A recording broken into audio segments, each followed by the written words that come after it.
Hello, awesome people. I hope you're having a great day today. Today we're taking a look at the 28-page short story in this collection. We've been doing a deep dive into. It's called To Speak with Men and Angels, and it's written by the husband-wife team of Frieda, Murray, and Roland Green, who have both written a few things here and there, and they've written a novel together. This is one of their first things and so forth. As a reminder, this collection was published in 1996, and everything in there was written for this collection for folks, and it's different authors of the in the Eternal Champion series that was written solely by Michael Moorcock in the 60s and 70s, and some books in the 80s here and there too. And then sometimes he's written books to expand it here and there too for you folks. So this is the 28-page short story that's next in this collection for folks. I liked it a lot. So we're going to be doing my review of this. As a reminder, I picked up this collection when I was doing a deep dive into college, into Michael Moorcock's Eternal Champion world, because he was my favorite author for 5 years, 3 in high school and 2 in college, until I was introduced to H.P. Lovecraft, and then I started doing a deep dive into him. So I picked this up when I was doing a deep dive into his stuff contemporaneously, roughly around when it was published, because that's when I was in college. Just because I was, a guy was my favorite author doesn't mean I was reading him exclusively, right? I would just read whatever was up to it, right? And so I picked this up, but I just never got a chance to pick it up because it's not written by him, except for the first short story, which is sort of a nice little way to get started. So I never had actually read this, and now that I've just gone back and reread the Eternal Champion stuff by him for this channel, I thought it would be fun for me to knock this out, and this as a denouement to sort of finish this out and wrap it up and so forth. So that's what we're doing. So I'll link you to this collection upon Chaos in the collections below for you folks, in case you're interested in checking it out and doing the same for you folks. So this is a 28-page short story. It's set in the same world as the Warhound and the World Pain, which is, I think it was written in the early 80s. It's one of my first Moorcock novels that I actually ever reviewed for this channel, because it's my favorite one of his. Now, that Eternal Champion, Ulrich von Beck, isn't my favorite Eternal Champion. That's Dorian Hockman. But that is my favorite novel. And sometimes people might think that's weird. Why would my favorite novel not be the one with the favorite Eternal Champion? That's just how it happens. The novel's so good. You should definitely read it. I love it so much.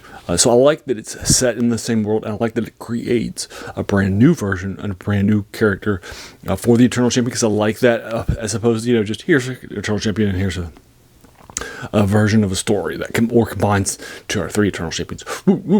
Something like that, right? And so forth. So I like what they did here.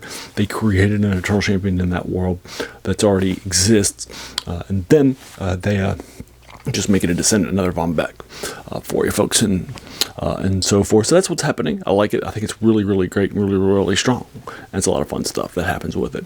So anyway, so so again, it's 20 pages long in this oversized collection. I knocked it out last night for the first time, a little over an hour. It was about an hour and 10 minutes for me, folks. I started off, and I was going to read about 14 pages, and then I knocked out 14 pages, and I was like, I was going to go ahead and finish this because I was really enjoying it, and so forth. So it was pretty fun, and I definitely enjoyed it last night for the first time. Now, this is literally and figuratively divided into 3 acts, or 3 parts, and so forth. So it's a 3-act structure. The first act, it's set during World War I in this world, which is like ours, except for a couple of changes that have happened off screen regarding Lucifer, although it could be our world too, where these things actually are happening, and so forth. So our key guy is that he is an interpreter in World War I for the Germans, and he's also an interrogator too, because he can speak all these different languages. He's a professor at a local college. He's in his 40s. He has never married. So he's always loved languages and so forth. So he speaks languages, and so he's used as an interpreter and an interrogator too. For these people with these various languages and so forth. So that's who he is, and that's the timeline and so forth. He's going to start off doing some interpretations of some interrogations of a couple of folks, including one person who's English and can recognize that he also is partly English too. On one of his sides, his father's side, he's a Breton. So they have a conversation, and we find out more about him on about page 3 or 4. So that's the first part, finding out more about him and finding out what his role is as the Eternal Champion and the descendant of the Von Beck family. They will set out to that location. And what's happening to spoilers, and then in Act 3, they will have arrived, and they will do the various things that they've been assigned. 28 pages long. I feel like the first act and the second act are fine. I felt that the third act definitely left me wanting more, which is, I mean, I'd rather be left wanting more, not left too much and be like, oh, that was way too long, right? I feel like the last couple of combat scenes and so forth, I didn't like how fast they were.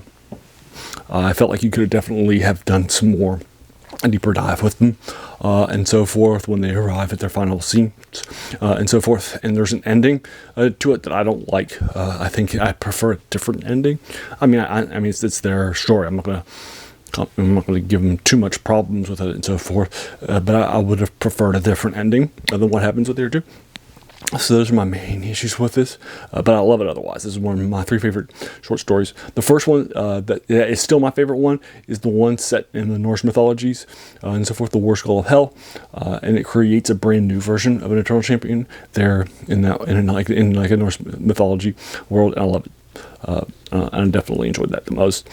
Acorns is now my 3rd favorite short story. And this is moving up to number 2. Loved it, and it's going to be getting something like, it's probably like an 8. I loved it. I definitely would be interested in possibly reading their novel that they've written as a fantasy novel. I don't know when it was published, but it was published by 1996, so it would have been at least then definitely an older work. And as a reminder of this channel's name, The Worst Thing About New Books is a quote by a French philosopher, Jacques Joubert, who said that the worst thing about them was that they kept us from reading the old books. And so definitely older works like this from 1996 and older, and some of these things are definitely some great decades ago that we've forgotten about. They're definitely sort of the things I like to find for this channel, right? That's the inspiration of this channel, that quote by Jacques Joubert.